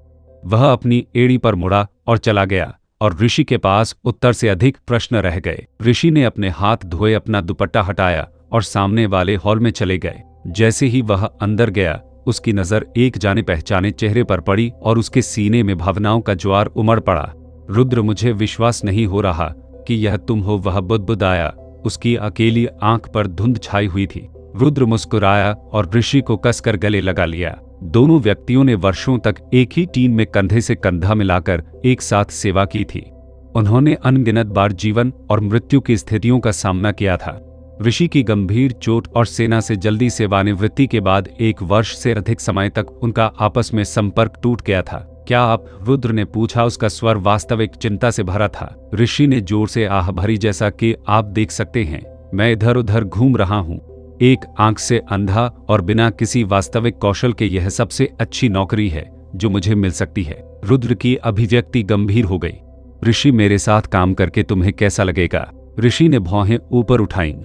आपके साथ काम कर रहा हूं। आप इन दिनों क्या कर रहे हैं? रुद्र की मुस्कान लौट आई, लेकिन उसकी आंखों में कुछ गहरा होने का संकेत था।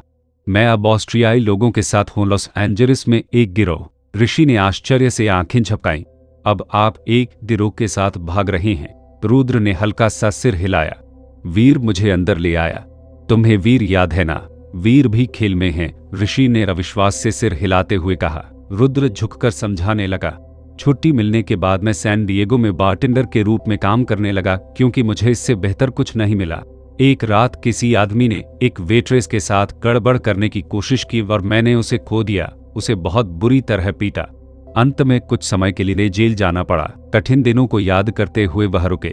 सौभाग्य से मेरा वकील मुझे तकनीकी तौर पर समझाने में कामयाब रहा, लेकिन उसके बाद कोई भी मुझे नौकरी पर नहीं रखेगा। तभी वीर ने मुझे लॉस एंजलिस बुलाया। ऋषि ने ध्यान से सुना और रुद्र ने बात जारी रखी। मैं पहले एक वैध नौकरी चाहता था, लेकिन वीर एक अन्य गिरोह स्पेनियों के साथ कुछ परेशानी में पड़ गया। उन्होंने उसे लगभग मार ही डाला। मैं इसे जाने नहीं दे सकता था। मैंने उनमें से 6 को बाहर निकाला और अपने क्षेत्र की रक्षा के लिए ऑस्ट्रियाई लोगों के साथ जुड़ गया। ऋषि के चेहरे पर सदमा झलक रहा था। मैंने अखबारों में पढ़ा कि स्पेनिश गिरोह के कुक नाम के किसी व्यक्ति की उसके घर पर हत्या कर दी गई। वह आप ही थे। रुद्र का सिर हिलाना लगभग अदृश्य था। और अब ऑस्ट्रियाई और आयरिश के बीच एक युद्ध छिड़ गया है ना? यह पूरी खबर में है। हाँ, रुद्र ने कहा। उसका स्वर गंभीर होता जा रहा था। चीजें गर्म हो रही हैं, इसलिए मुझे और अधिक लोगों की आवश्यकता है, जिन लोगों पर मैं भरोसा कर सकता हूँ। मैं यह देखने आया हूँ कि क्या आप मेरे साथ जुड़ने के इच्छुक होंगे। मैं झूठ नहीं बोलूंगा, यह खतरनाक काम है, लेकिन अगर आप नहीं चाहते हैं तो हम बस पकड़ सकते हैं और मैं अपने रास्ते पर चलूंगा। ऋषि अपनी माँ के बारे में सोचकर झिझक रहे थे। रुद्र, मैं खतरे से नहीं डरता। आखिरकार युद्ध में हमने जो झेला उससे बुरा कुछ नहीं हो सकता। लेकिन मुझे अपने परिवार की चिंता है। अगर मेरी माँ को पता चला कि मैं एक गिरोह में शामिल हो गया हूँ तो उनका दिल टूट जाएगा। वह हमेशा चाहती थी कि मैं एक स्थिर सुरक्षित नौकरी ढूंढूं। रुद्र ने ऋषि के कंधे पर आश्वस्त करने वाला हाथ रखा। देखो, बस इसके बारे में सोचो। काम खत्म होने के बाद चलो मिलते हैं। हम एक ड्रिंक ले सकते हैं और अधिक बातें कर सकते हैं। ऋषि ने सिर हिलाया। ठीक है, हम बाद में बात करेंगे। जब वे बातचीत कर रहे थे, रेस्तरां का मालिक रसोई से बाहर आया। उसका चेहरा गुस्से से तमतमा रहा था। उसकी नजर ऋषि पर पड़ी जिसे बर्तन धोना था। वह मेज पर बैठकर बातें कर रहा था। ऋषि मोटा मालिक उस पर एक चिकनी उंगली दिखाते हुए भौंका। रसोई घर गंदे बर्तनों से भरा हुआ है और आप यहाँ बाहर बातें कर रहे हैं। क्या मैं आपको मेलजोल बढ़ाने के लिए भुगतान करता हूँ या काम करने के लिए? यदि आप अभी वहाँ वापस नहीं आते हैं तो आप सड़क पर हैं। ऋषि जबड़ा भींचकर खड़ा हो गया। मैं अब वापस जा रहा हूँ, मालिक ने व्यंग्य किया। ओह नहीं, यह इतना आसान नहीं है।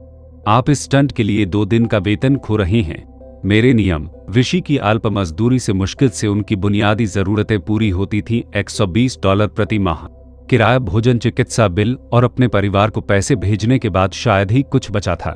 2 दिन का वेतन खोने से उसकी पहले से ही अनिश्चित स्थिति और भी बदतर हो जाएगी। उनकी आंख की चोट उन्हें लगातार उनकी दुर्दशा की याद दिलाती रहती थी।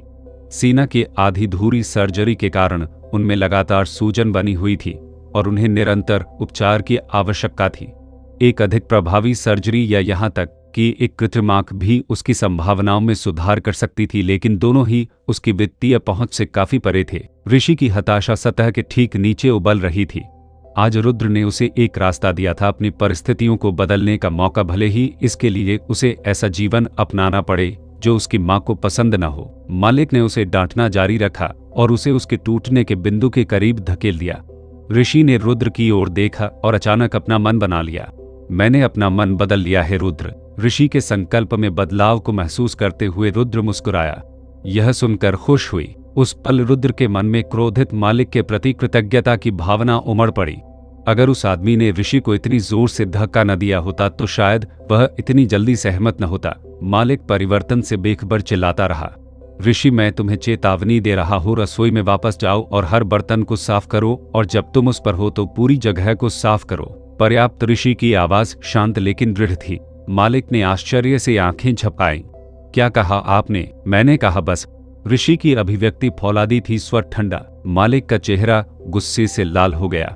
बस, आपको निकाल दिया गया है और आप इस महीने भुगतान पाने के बारे में भूल सकते हैं।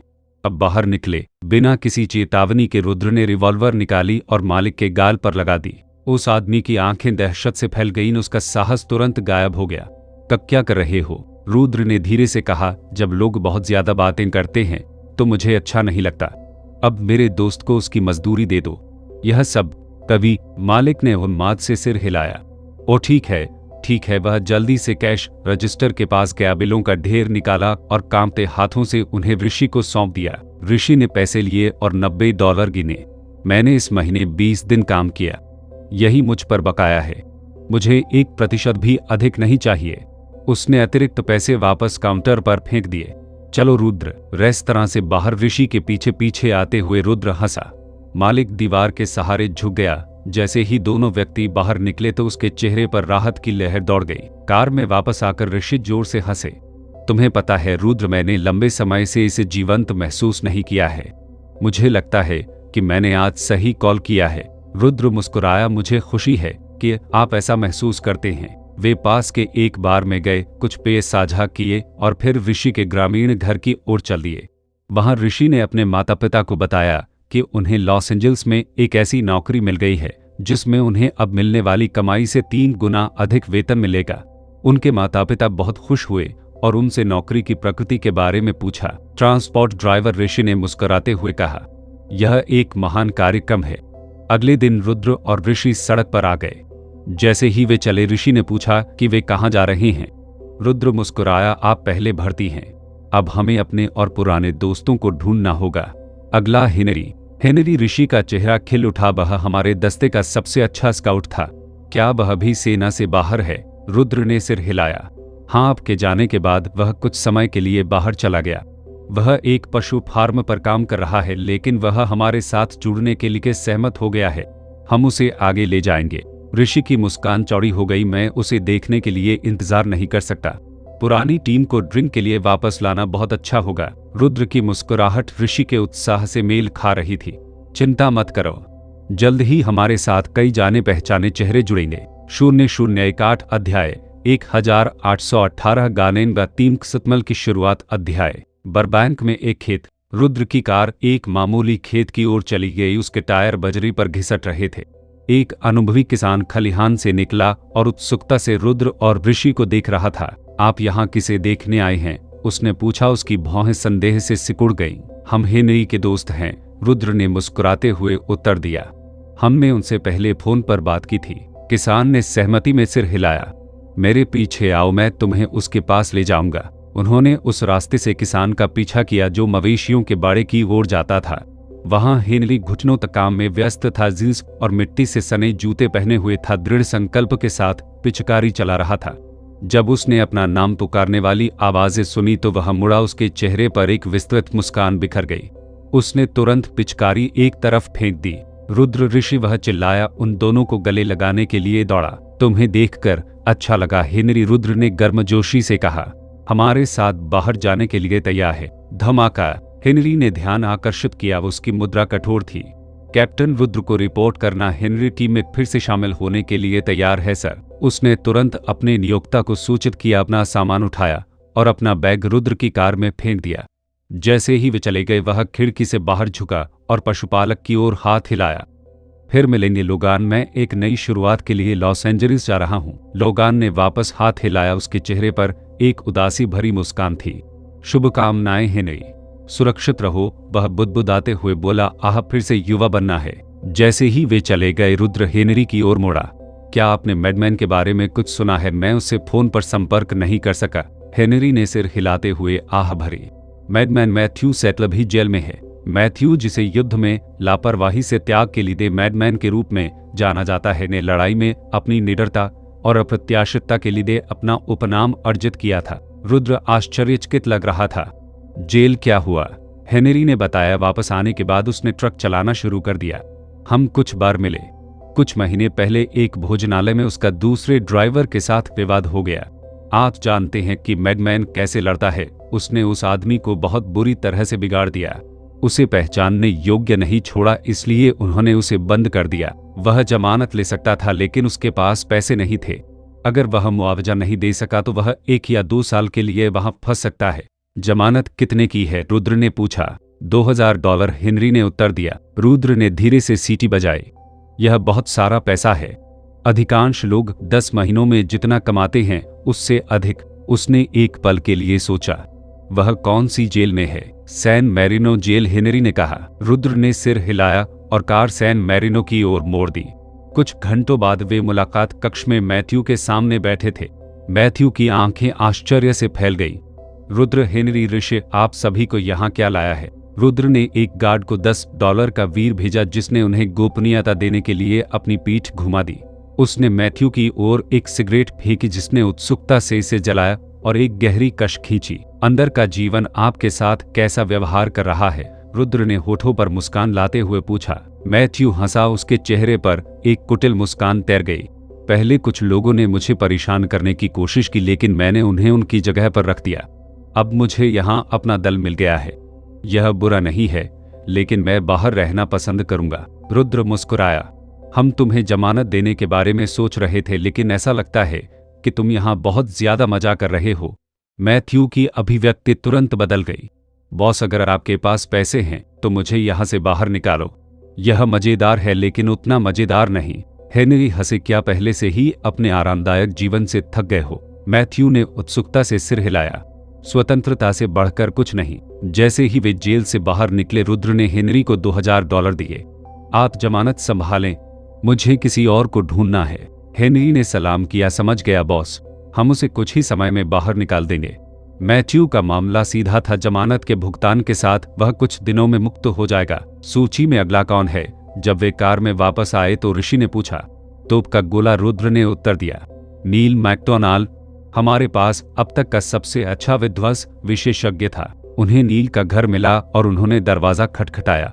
नील ने उसे खोला। जब उसने रुद्र और ऋषि को देखा तो उसका चेहरा खिल उठा।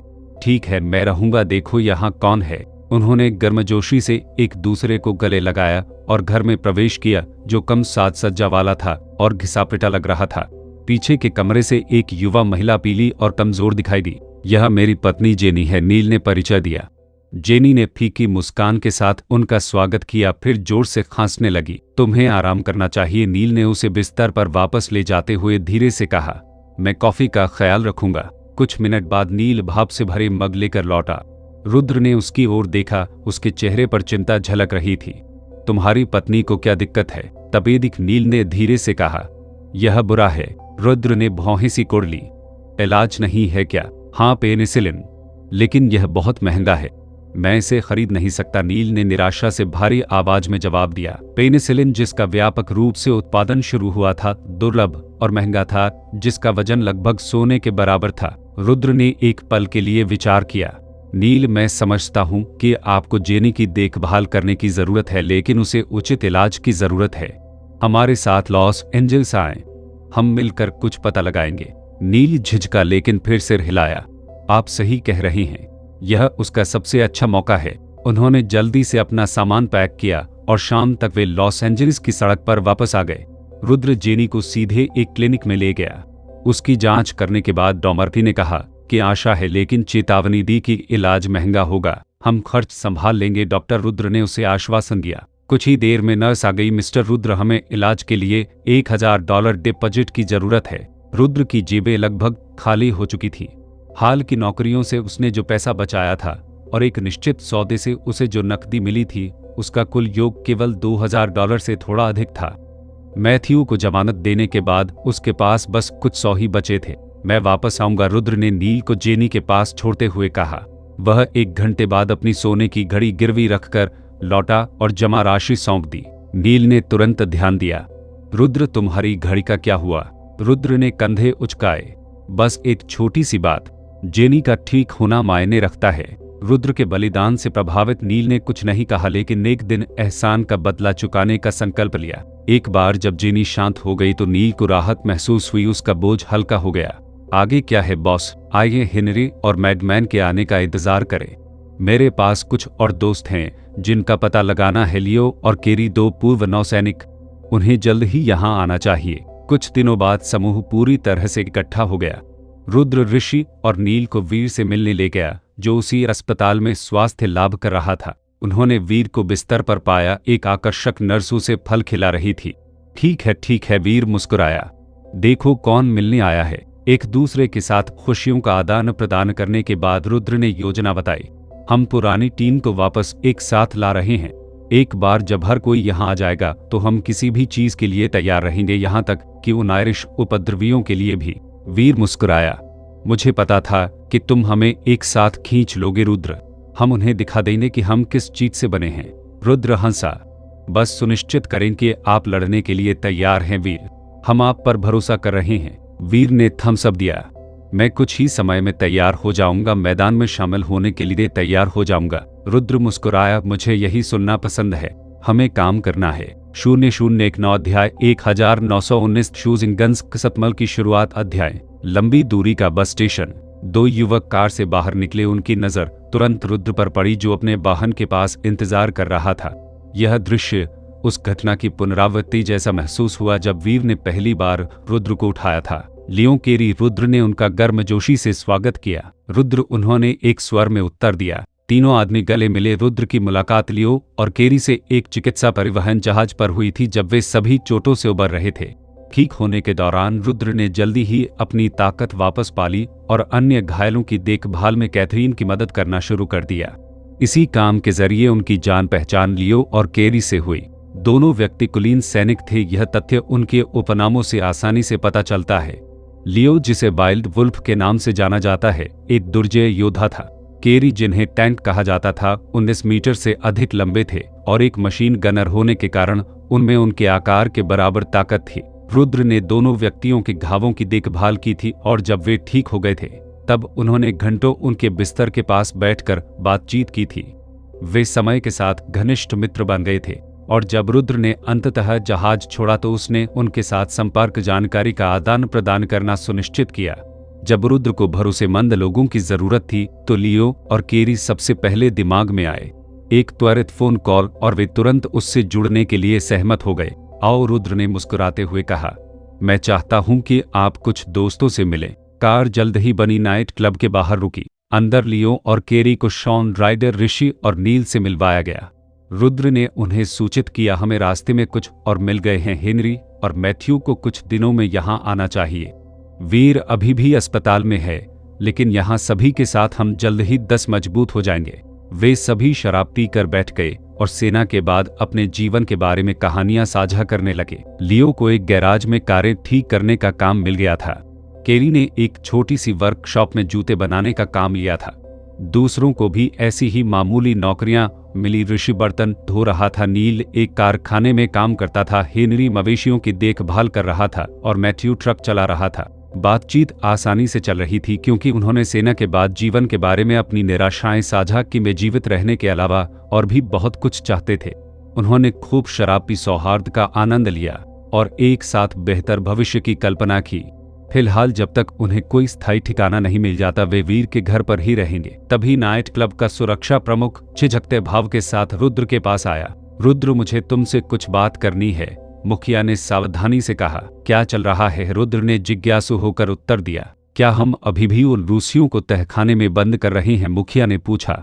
रुद्र ने पलकें झपकाईं, क्षण भर के लिए चौंक गया।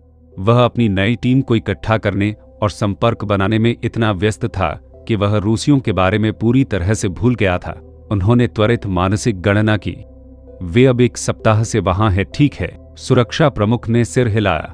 आपने हमें उन्हें 3 दिनों तक भूखा रखने के लिए कहा था, जो हमने किया। उसके बाद आपने कोई और निर्देश नहीं दिया, इसलिए हमने उन्हें बंद कर दिया है।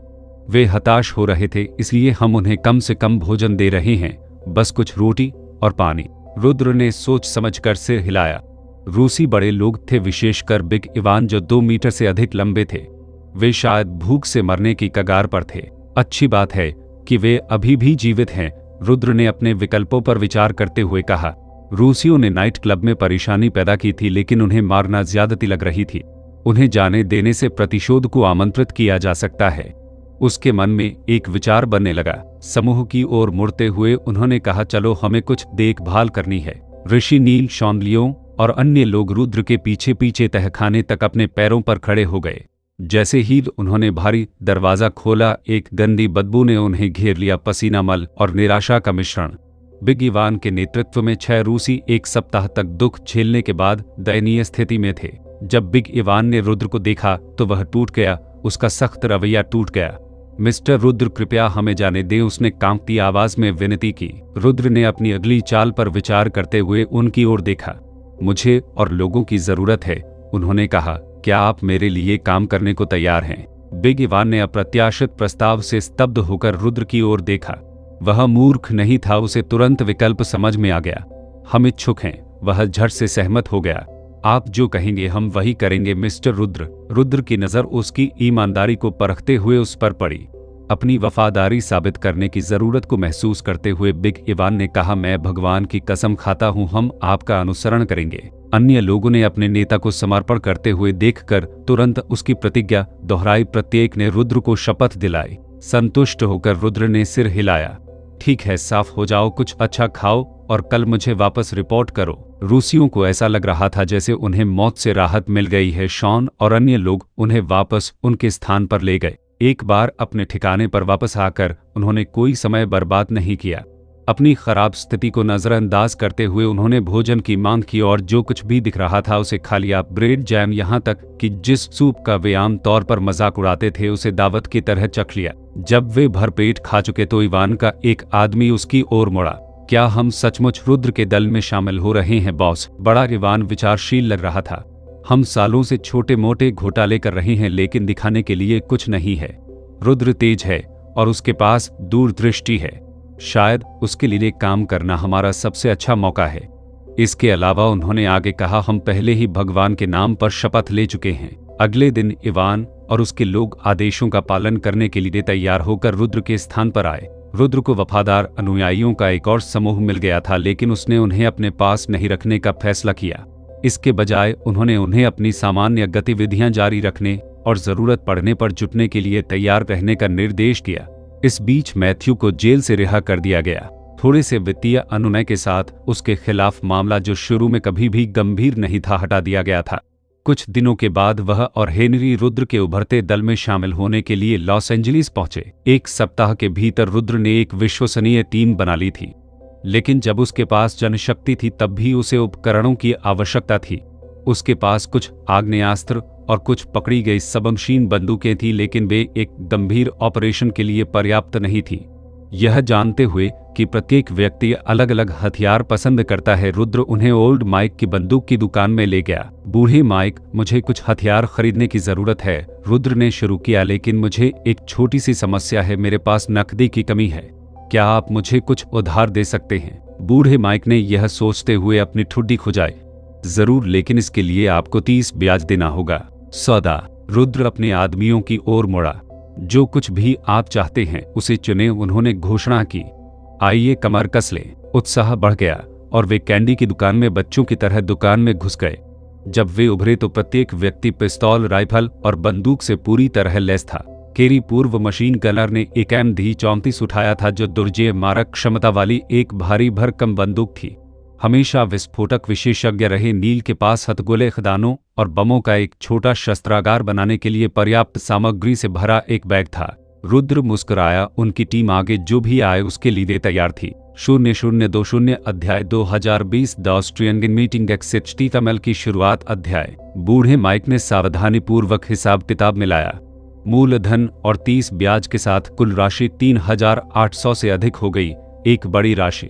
यह कोई बड़ी बात नहीं है, यह वैसे भी क्रेडिट पर है, रुद्र ने हस्ताक्षर करते समय लापरवाही से टिप्पणी की। वीर के स्थान पर वापस, जो उनका परिचालन आधार बन गया था, चालक दल लिविंग रूम में एकत्र हुए और अपने आग्नेयास्त्रों से परिचित हुए।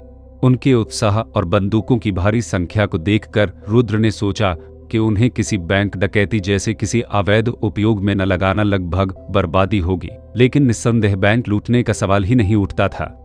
कानून प्रवर्तन से अवांछित ध्यान आकर्षित किए बिना पैसा कमाने के कहीं अधिक स्मार्ट तरीके थे। ठीक है दोस्तों, आइए अपने अगले कदम पर चर्चा करें, रुद्र ने घोषणा की। सभी की निगाहें उसकी ओर घूम गईं। दल शांत जीवन जीने के लिए लॉस एंजलिस नहीं आया था। वे जानते थे कि एक गिरोह युद्ध होने वाला है, लेकिन उनमें से कोई भी टस से मस नहीं हुआ। वे सभी अनुभरी थे, लड़ाई के लिए तैयार थे। कार्रवाई की संभावना उनकी आंखों में चमक पैदा कर रही थी। मैंने पहले उल्लेख किया था कि ऑस्ट्रियाई गिरोह और LA में आयरिश, स्पेनिश और मैक्सिकन गिरोह सहित कई अन्य गुटों के बीच तनाव है। हमें इन समूहों पर अधिक जानकारी की आवश्यकता है। आप सभी शहर में नए चेहरे हैं, जिससे बिना ध्यान दिए जानकारी इकट्ठा करना आसान हो जाता है। हेनरी और मैथ्यू, आप आयरिश के बारे में और अधिक जानने के लिए टीम बनाएंगे। नील और लियो, आप स्पेनिश पर ध्यान केंद्रित करेंगे। हेनरी, मैथ्यू, नील और लियो ने सहमति में सिर हिलाया। सीन और रीड हमारे दैनिक कार्यों को संभालते रहें। ऋषि और केरी सतर्क रहें और किसी भी अप्रत्याशित हमले का मुकाबला करने के लिए तैयार रहें। प्रत्येक व्यक्ति ने बिना किसी हिचकिचाहट के अपनी भूमिका स्वीकार की। रुद्र ने बिग इवान को बुलाने से पहले एक पल के लिए सोचा। उसे मैक्सिकन और पोलिश गिरोहों के साथ साथ किसी भी अन्य गिरोह पर नजर रखने का निर्देश दिया जो खतरा पैदा कर सकता है। बिग इवान ने उसे आश्वासन दिया कि वह गहराई से खोज करेगा और कोई भी निष्कर्ष निकालेगा। अगली सुबह एक त्वरित ब्रीफिंग के बाद टीम तितर-बितर हो गई। शॉन और रीड के साथ रुद्र ने डिलीवरी के लिए एक ट्रक निकाला, जबकि ऋषि और केरी किसी भी अप्रत्याशित स्थिति के लिए तैयार होकर उन्हें वीर के फोर्ड में ले गए। बस मामले में फोर्ड का ट्रंक शस्त्रागार से भरा हुआ था। दिन चुपचाप बीत गए, लगभग बहुत शांति से, जिससे यह आभास हुआ कि लॉस एंजलिस में सब कुछ शांत था। लेकिन वह शांति एक सप्ताह बाद ही टूट गई। जैसे ही एक विशाल कंटेनर जहाज लॉस एंजलिस के बंदरगाह में खींचा गया, एक तेज हॉर्न बजने लगा। जैसे ही जहाज रुका, दर्जनों सीमा शुल्क अधिकारियों और पुलिस को छोड़कर कारों का एक बेड़ा आ गया। जहाज की खोज करो, एक पर्यवेक्षक को आदेश दिया। सीमा शुल्क अधिकारी लकड़ी के बक्सों से भरे एक कंटेनर को खोलकर बाहर निकले। उन्होंने एक टोकरा तोड़ दिया, पैकिंग स्ट्रॉ को हटाकर उसमें से रेड वाइन की बोतलें निकाल ली। प्रमुख, यह फ्रांसीसी शराब है, एक अधीनस्थ ने बताया। पर्यवेक्षक ने कंटेनर की सामग्री को स्कैन किया और सिर हिलाया। लगता है हमारा मुखबिर सही था। इसे जब्त करो और गहन निरीक्षण करो। टीम हरकत में आई। वे सभी बक्सों को बंदरगाह के एक गोदाम में ले गए और उन्हें ऊंचा ढेर लगा दिया। करीब से निरीक्षण करने पर बक्सों में विभिन्न उच्च स्तरीय फ्रांसीसी वाइन शामिल थी, माउंटन लेटोर, पेट्रस मार्गाक्स और कई दूसरी श्रेणी के ब्रांड। कुल मिलाकर 430 बक्से थे, जिनमें 2500 से अधिक बोतलें थी। प्रमुख, हमने पूरी गिनती कर ली है। यह सभी फ्रांसीसी शराब है, जिसकी कीमत 2,50,000 से अधिक है। सीमा शुल्क कागजी कार्रवाई के अनुसार यह शिपमेंट खिलौने और मछली पकड़ने का गियर होना चाहिए था। सामान दस्तावेजों से बिल्कुल भी मेल नहीं खाता है। सूचीबद्ध सीमा शुल्क के अनुसार खिलौने और मछली पकड़ने के गियर करमुक्त थे। यदि कर लगाया जाता है तो इन तस्करी वाली वाइन पर 80 से अधिक आयात शुल्क लगेगा। कुल मिलाकर इस शिपमेंट का मूल्य 4,50,000 से अधिक हो सकता है। इस बारे में मालवाहक कप्तान का क्या कहना है, पर्यवेक्षक से पूछा। वह दावा करता है कि वह इसके बारे में कुछ नहीं जानता। सुपरवाइजर ने व्यंग्य किया। उसे अभी हिरासत में रखें, शिपमेंट को जब्त कर लें और आगे के निर्देशों के लिए उच्च अधिकारियों को रिपोर्ट करें। जब्त किए गए शिपमेंट की खबर तुरंत ऑस्ट्रियाई गिरोह के नेता फ्रीड तक पहुंच गई। जब उसे पता चला कि रेड वाइन जब्त कर ली गई है, तो फ्रीड ने गुस्से में अपना फोन लगभग तोड़ दिया। वह 2,50,000 मूल्य का उत्पाद था, 4,50,000 से अधिक के सड़क मूल्य के साथ। उन्हें विश्वास था कि इसके पीछे प्रतिद्वंद्वी गिरोह थे, अन्यथा सीमा शुल्क को बंदरगाह में प्रवेश करने से पहले ही शिपमेंट को पकड़ने के लिए इतनी सटीक सूचना नहीं दी जाती। यह बहुत बड़ी क्षति थी। फ्रीड ने एक पल के लिए सोचा और फिर फोन उठाया और उसके बजने का इंतजार करने लगा। वह किनारे पर था। यदि यह गलत हुआ तो उसे यकीन नहीं था कि उसके वरिष्ठ अधिकारी कैसे प्रतिक्रिया देंगे। जब कॉल कनेक्ट हुई तो एक गहरी आवाज ने उत्तर दिया, यह कौन है? फ्रेड परेशान हो गया। मिस्टर शौर्य, यह फ्रेड है। क्या बात है फ्रेड? फ्रेड ने जब्त की गई शराब की खेप की स्थिति को ध्यानपूर्वक समझाया। जब उसने बात पूरी की तो दूसरी ओर से गुस्से भरी आवाज आई, फ्रेड, तुमने मुझे निराश किया है। तुम्हारी हरकतें कमजोर हैं। हाल ही में मैंने तुम में जो कुछ देखा है वह है झिझक। अब मैं चाहता हूं कि तुम जवाबी कार्रवाई करो, उन पर जवाबी हमला करो। मैं सीमा शुल्क के साथ चीजों को सुचारू करने पर काम करूंगा। हो सकता है कि हम कुछ सामान वापस पा सके, लेकिन यह हमें महंगा पड़ेगा। फ्रीड ने बहस करने की हिम्मत न करते हुए अपना सिर नीचे करते हुए बुदबुदाया। कॉल के बाद फ्रीड ने अपनी मुट्ठियां भींच ली। वह जानता था कि उसके मालिक को पैसे की सख्त जरूरत है और उसने उनके परिचालन से कुछ धनराशि भी निकाल ली है। बॉस ने पहले ही उसे पैसा कमाने के लिए और अधिक आक्रामक होने की चेतावनी दे दी थी, और अब जब उसने काम खराब कर दिया था तो इसमें कोई आश्चर्य की बात नहीं थी कि वह गुस्से में था। फ्रेड ने अपने दूसरे नतमांड एलन पायने को बुलाया। एलन, कस्टम ने हमारा शिपमेंट जब्त कर लिया। बॉस, शौर्य गुस्से में है और चाहता है कि हम जवाबी कार्रवाई करें। आप क्या सुझाव देते हैं? एलन पायने ने संक्षेप में विचार किया। सबसे पहले स्ट्राइक टीम को संगठित करें और आयरिश के खिलाफ जवाबी कार्रवाई करें। दूसरा, चूंकि हमारा नियमित व्यवसाय प्रभावित हो रहा है, इसलिए हमारे लोगों को प्रेरित करने के लिए कमीशन दरें बढ़ाएं। तीसरा, अधिक फ्रीलांस नौकरियों को प्रोत्साहित करें। यदि हम उन मुनाफे को 40/60 में विभाजित करते थे तो इसे 30/70 में बदल दें। प्रतिशोध निश्चित था। उन्हें अपने बढ़ते दुस्साहस पर अंकुश लगाने के लिए आयरिश पर जवाबी हमला करने की जरूरत थी। नियमित व्यवसाय प्रभावित होने के साथ विभाजन अनुपात को बढ़ाने से सभी को बेहतर प्रदर्शन करने के लिए प्रोत्साहित किया जा सकता है। जहां तक फ्रीलांस नौकरियों की बात है, उनमें जो अड्डा चलाने, लोन लेने, बार और वेश्यालयों को नियंत्रित करने से लेकर चोरी, डकैती, अपहरण और जबरन वसूली तक कुछ भी शामिल था। सभी लाभदायक, हालांकि जोखिम भरे उद्यम। पहले गिरोह ऐसी नौकरियों से होने वाली कमाई का 40 हिस्सा लेता था, जिसमें 60 व्यक्तियों को जाता था। पायने ने इसे 30/70 तक समायोजित करने का सुझाव दिया। उनका मानना था कि यह उनके लोगों को और अधिक प्रेरित करेगा। ठीक है, यही योजना है। कार्य सौंपने के लिए सभी लेफ्टिनेंटों और क्षेत्र के नेताओं को आज दोपहर एक बैठक में बुलाए। फ्रेड ने निष्कर्ष निकाला। रुद्र को उसका सम्मान मिला और वह बैठक के लिए मुख्यालय चला गया। सम्मेलन कक्ष में फ्रेड मेज के शीर्ष पर बैठा था। उसके बगल में एलन पायने था। उनके आसपास 20 से अधिक लेफ्टिनेंट थे। रुद्र ने कुछ चेहरों को पहचाना, जैसे गोदाम प्रबंधक और कुछ जिला बॉस। लेकिन कई लोग अपरिचित थे, जैसे कैसीनो प्रबंधक, तस्करी समन्वयक और ऋण शार्किंग पर्यवेक्षक। प्रत्येक ने एक अलग ऑपरेशन चलाया, शायद ही कभी रास्ते पार किए। उनमें से कई लोग रुद्र को पहली बार देख रहे थे और उत्सुकता से उसे देख रहे थे। फ्रेड ने बैठक खोली। हमने हाल ही में एक कठिन दौर का सामना किया है। आयरिश और कुछ अन्य गिरोह हमारे खिलाफ एकजुट हो गए हैं। हमारे बार, नाइट क्लब, कैसीनो और डिलीवरी मार्गों पर हमले हुए हैं, जिसके परिणाम स्वरूप महत्वपूर्ण नुकसान हुआ है। आज शराब का एक कंटेनर जिसे हम फ्रांस से ला रहे थे पकड़ा गया। जांच करने की कोई जरूरत नहीं है, यह स्पष्ट है कि इसके पीछे हमारे प्रतिद्वंद्वी हैं। उन्होंने हमें बहुत महंगा पड़ा है। कमरा खामोश हो गया। सभी ने ध्यान से सुना, यह महसूस करते हुए कि फ्रेड ने एक बड़े निर्णय की घोषणा करने के लिए यह बैठक बुलाई थी। फ्रेड ने 3 उंगलियां उठाईं। हमें सूचना दी गई। अंदर से किसी ने हमारा शिपिंग शेड्यूल और यहां तक कि कंटेनर नंबर भी बता दिया।